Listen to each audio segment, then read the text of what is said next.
What's going on, YouTube? Making a build video or a series of videos on this truck here. This is a 78 Super Cab short box that I have made into a four-wheel drive. It's got 60s front and rear. I've got a rebuilt big block Ford, a ZF5, and a 203 205 doubler, and just kind of the process of how I went about making it a four-wheel drive in this video. So alrighty, so they never made a Super Cab short box F-150 in a 4x4, so obviously the frame is different. So this is from the previous owner, which is my old man. Cut that out, put the box. We both agree that I'm going to use the inside boxing from there and the outside frame rails on the front half. And to do that, you got to splice the frame. And if you're scared of doing it, it's really not too terrible.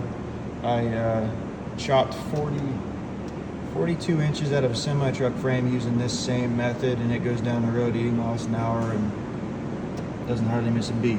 So what I did is I measured from here to this line, which is 1.25 inches, I believe. And then I found my center of my frame rail from top to bottom. And this is gonna be my cut line going across, cut line going down. And to make a pattern, I don't like straight cutting things. I'm trying to do this where there's not a fish plate, because then it will be visible. I want it to be just like factory did it, just like how they never did it.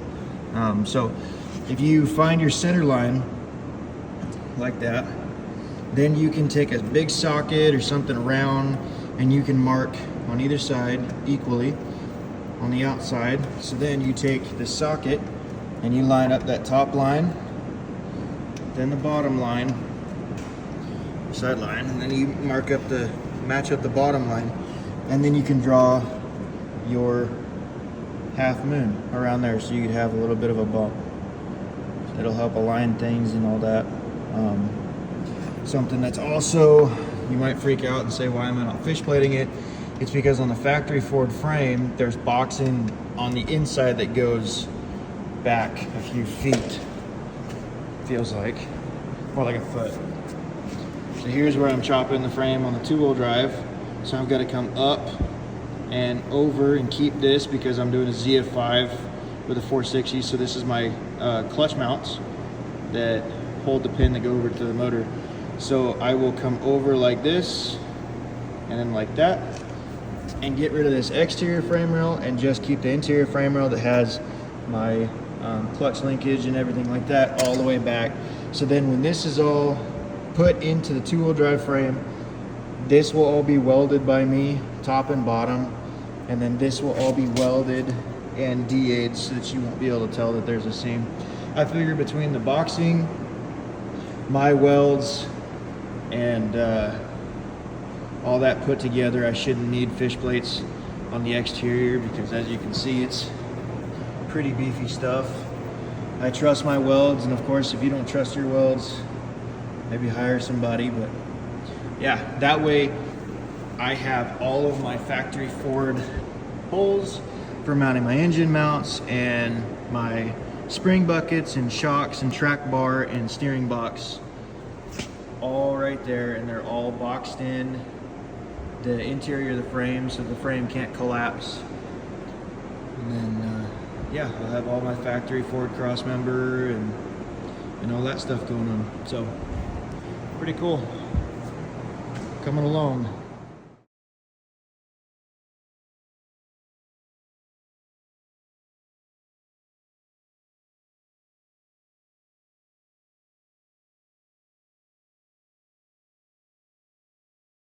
Alrighty, and just like that, with a little bit less sleep and a whole lot of elbow grease, you too could look like me, or whatever like McQueen says. But yeah, the only places you can see that I welded it are here and here. I had a little bit of issues getting the frame to line up. Learn from me, if you're going to do this at all, put a bar here from frame rail to frame rail and weld it pretty good, and then do the same on the bottom. I didn't think that the frame had that much spring, but after I cut it and went to align the new stub shaft, that cab mount had grabbed that frame rail and kind of twisted it a little bit, but you know, I think this is way cooler than a lot of people splitting the long box, you know, cutting a long box truck and taking the frame out. I saw a guy that does a pretty good job on YouTube. He takes a long box bed and cuts it and makes it look right and takes a section out of the center frame. I think it's cool because Ford never manufactured one of these, so here I am trying to make it look like it was manufactured by Ford. I like doing this way better than what was going on because all of my factory holes are where they belong. My track bar, mount, steering box, that makes all my steering geometry correct. Once I gotta hammer a little bit more of the boxing back in and weld it on the top and weld it on the bottom. I've gouged the Ford welds under here to like right about here so that my weld will cover the seam all the way across. So yeah, how close was I able to get it? These squares here from this side to this side are 4 3/4 on the clutch side, and I am within a 1/16 here. So other than this little speck that I saw this morning after coming back to it, it is not too bad. I've still got a little bit of trimming to do here. Whether I'm going to heat that and fold it over, not sure yet, but I had to get it bolted together so I can get it back in the trailer and out of the shop because I got to work tomorrow. So yeah, just under like 13 hours total. And I'm sure once you see it, if you're looking at doing it, it's going to be a little bit quicker for you because cutting the trail always takes longer. But yeah, the plan for the truck is I've got some 43-inch Mickeys. I've got Danish 60s front and rear, kingpin front, full float rear. 7-inch coils, going to go with a wristed pin radius arm. This truck's got a good bit of rust in the floorboards and in the cab and the bottom of the doors. So not on this side, but you can see right there. So yeah, this is gonna get cut out and I'm gonna replace it with rectangular tubing and then chop the bottom of the door since the doors are starting with cancer. And then have some Dom come out from the rectangular tubing to protect the back of the cab. And the 43s are obviously gonna get rid of all of that rust cancer you see there. And then the rear bumper, the plan is to get rid of the stock bumper and go to just a piece of plate that sits in here, and then cut this right about my finger line and the oxidization all the way down, and then do tubing down to protect everything. Got a 38-gallon fuel cell and a fresh 460 and ZF5 swap going in this bad boy. Pretty clean on the inside minus the floorboards. The rear seat is freshly upholstered. The front seat, I've got some OBS bucket seats, the 2 captain chairs, and then the center console's got the cup holder, 3rd seat there. Yeah. So just a little bit better of a recap on that frame splice. When I said that you should put rod or pipe between the frame rails to help keep the frame rails where it's at, after giving some time and thinking it through, I think that if you were to do this, probably do a turnbuckle top and bottom of the frame rails. I did find out that in between frames, obviously there's a little bit of tolerance. So like the 4-wheel drive frame was about 1/8 of an inch wider at the bottom, or 1/8 to 1/4 inch wider total. So only about 1/8 aside. I had to pull that in with a come along, as you just saw in the pictures, and I got it all tacked. It wasn't 100% perfect. It was my first attempt at doing one of these. To do it again, I probably would splice it underneath. For my personal build, I'd probably splice it underneath the floorboards.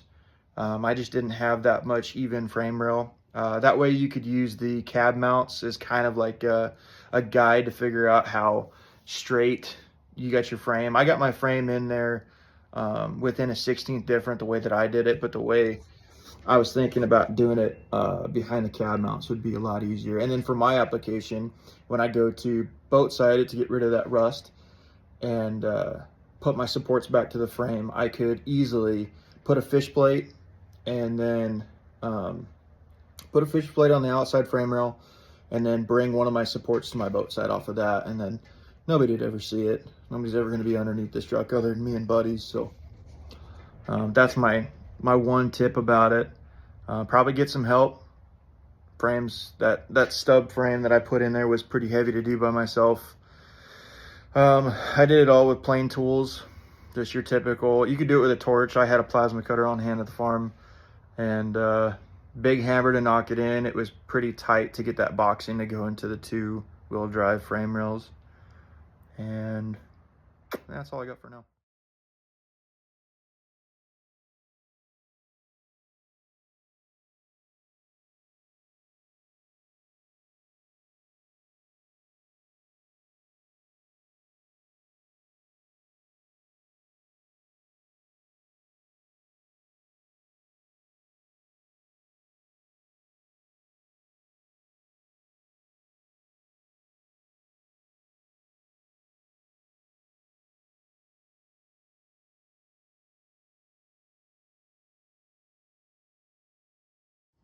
So by this point in the video, you may or may not have noticed that it does not look like it did a couple months ago.